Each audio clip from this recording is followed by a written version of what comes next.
Rio ice cream, which is very famous in Japan. Then after that we are going to temple, your temple. Then after that we are going to my home for lunch. Then after that we are going to take a fish. Then after that there is a famous spot for chai in Mali. We are going for that. ආගන්න බැරුව අන්තිමට තියලා ආවා. ප්‍රේමදඩයෙන් බලලා තමයි.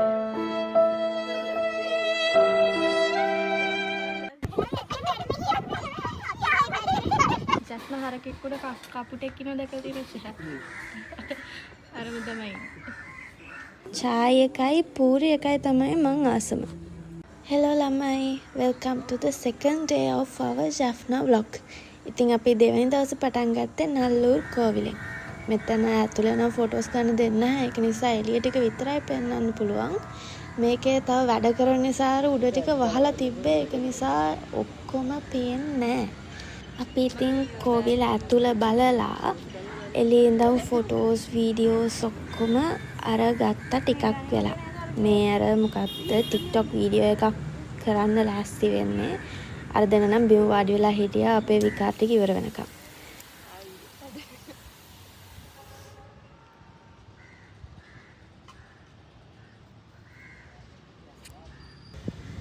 Tell me the plan today. Today, firstly we came here, Nallur temple. Then after that we are going to Rio ice cream, which is very famous in Japan.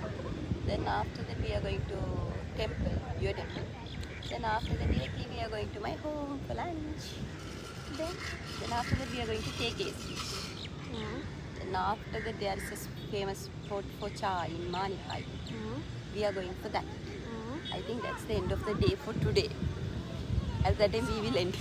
Okay, let's see. ඊට පස්සේ අපි පාර දිගේ ඇවිදගෙන ගියා Rio ice cream කන්න. ඒ යන ගමන් මේ පොඩි කඩයක් දැකලා ගන්න ඕනේ කිව්වා. අර මාල වලලු එකකව තියෙන එකකට ගිහිල්ලා. මං කිව්වා ඔතන තියෙන්නේ ඒව නෙවෙයි කියලා. මෙයා කොහොම හරි ඇහුවේ නැහැ. එතනට යන්නම ඕනේ කියලා කිව්වා. ගියාට පස්සේ තමයි දැක්කේ එතන තියෙන්නේ අර කෝවිලට ඕනේ වගේ බඩු.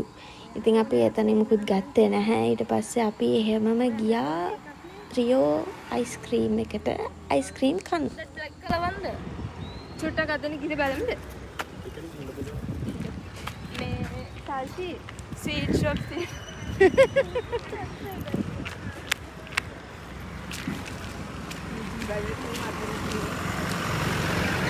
ෆෙස්ටිවල් දවස්වලට එහෙම මේ පාරවල් ඔක්කොම බ්ලොක් වෙන්න තරම් සෑහෙන්න සෙනග ඉන්නවා කිව්වා නල්ලූර් කෝවිලට යන්න. අද නම් එච්චර ලොකු සෙනගක් හිටියේ නැහැ. අද තව කට්ටිය ඇවිල්ලා හිටියා කෝවිල බලන්න. ඔන්න ඊළඟට අපි ආවා රියෝ අයිස්ක්‍රීම් එකට. මේක හිතුවට වැඩිය ලොකු ෂොප් එකක්. මේ එහා පැත්තේ කෑල්ල වහලා තිබ්බේ. ඒක ෆෙස්ටිවල් දවස් වලට එහෙම අරිනවලු. එතකොට මේ ඔක්කොම පිරෙන්න සෑහෙන සෙනග ඉන්නවා කියලා කිව්වා. අද නම් අපි ෂොප් එක ඕපන් කරද්දිම වගේ ගියේ. ඒක නිසා කවුරුත් හිටියේ නැහැ. හැබැයි ටිකක් වෙලා යද්දි නම් කට්ටිය ආවා. අපි මෙච්චර ගොඩක් ගත්තට අන්තිමට කෑවේ නැහැ. අයිස්ක්‍රීම් සෑහෙන ගොඩක් තිබ්බා. කා ගන්න බැරුව අන්තිමට තියලා ආවා.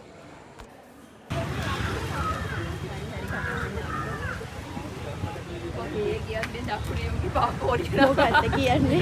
මෙයාලේ පැත්තේ වගේ පොඩි පොඩි බස් නැහැලු. ලොකු ඒවල තියෙන ඔක්කොම හයිවේ සියවල තියෙන. මොකද අපේ පාපෝදිය යන්න ඕන කොහේ ඊට පස්සේ අපි ආවා ශ්‍රී නාග විහාරයට. ජෆ්නා ටවුන් එකේ තියෙන එකම බෞද්ධ පන්සල මේක. ඉතින් මේ නාග විහාරය හරිම සුවිශේෂී ස්ථානයක්.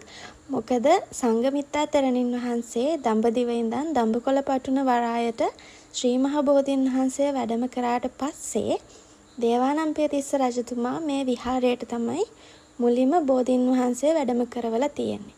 දැනීමට යමක් දැන් වීඩියෝ එකේ හිතාගිට ඒක නාගලෝකෙ දික්ක කියලා ඇත්තටම. ඇත්තටම නාගලෝකෙ කියන්නේ මේකනේ හිතාගන්න. නාග ගෝත්‍රික කට්ටිය. අය නෙමෙයි මොඩෝ. නාග ගෝත්‍රික මිනිස්සු. නෝනානිපා. ඔයා හිතුවද? ප්‍රේමදඩේ ශේෂයි. ප්‍රේමදඩේ බලලා තමයි.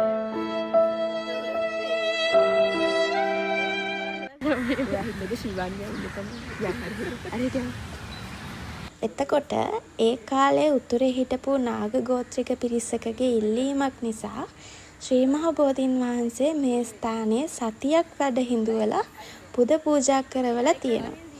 ඒක නිසා තමයි බෝධි වන්දනා කරනකොට නාලව සතියක් පුදලද බෝධිය කියලා කියන්නේ. ඉතින් නාග ගෝත්‍රිකයන් තෙරුවන් සරණ ගිහින් මුලින්ම ඒගොල්ලෝ ආරම්භ කරපු විහාරය නිසා මේක නාග විහාරය කියලා ප්‍රසිද්ධ වෙලා තියෙනවා. ඊට පස්සේ දේවානම්පියතිස්ස රජතුමා මේ ස්ථානය අංග සම්පූර්ණ විහාරස්ථානයක් කරා කියලා තමයි ඉතිහාසයේ තියෙන්නේ.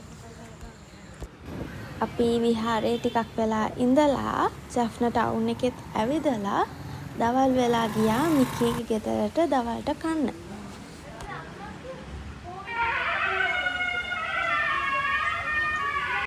දවල්ට කාලා අපි ආවා KK's බීච් එකට. බීච් එක නම් ඉතින් අමුතෙන් පෙන්වන්න දෙයක් නෑ ළමයි, හැමතැනම බීච් එක වගේ තමයි. මෙතන කියලා අමුතු එකක් නෑ. හැබැයි මේ බීච් එකේ වැඩි රැල්ලක් තිබ්බේ නෑ.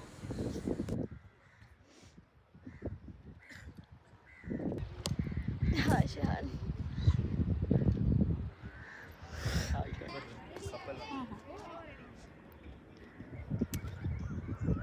Same pose. ඊට පස්සේ අපි මෙතන ටිකක් වෙලා වාඩි වෙලා ඉඳලා ෆොටෝස් අරගෙන ගියා. මෙතන හිටියා ලස්සන මාළු. හැබැයි ෆෝන් එකට හරියට පේන්නේ නැහැ. ඒක නිසා හරියට වීඩියෝ කරගන්න නම් හම්බුන්නේ නැහැ.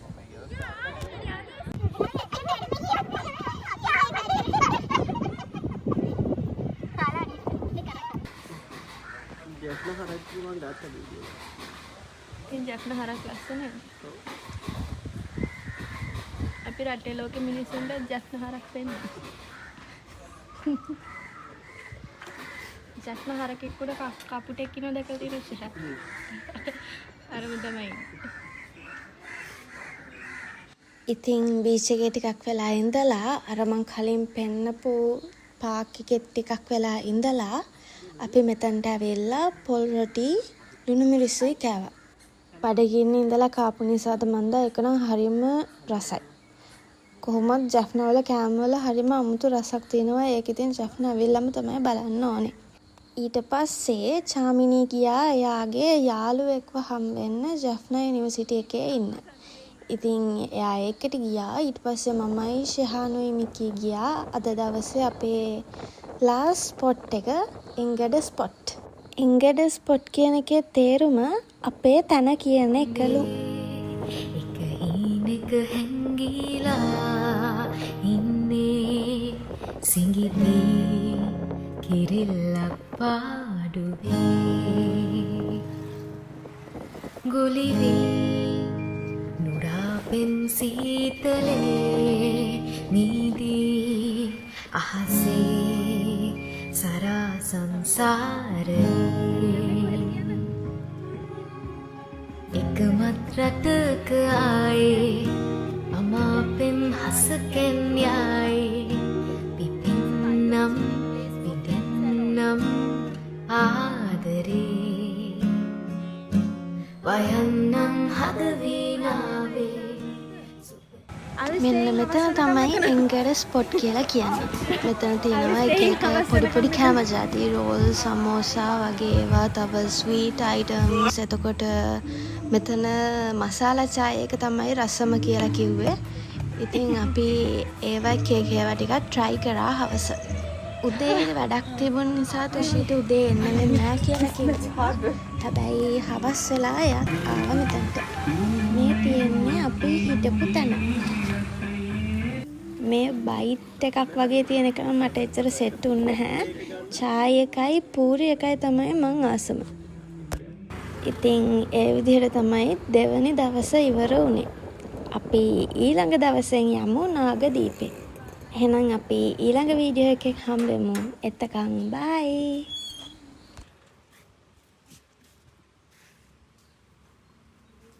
අවුරුදු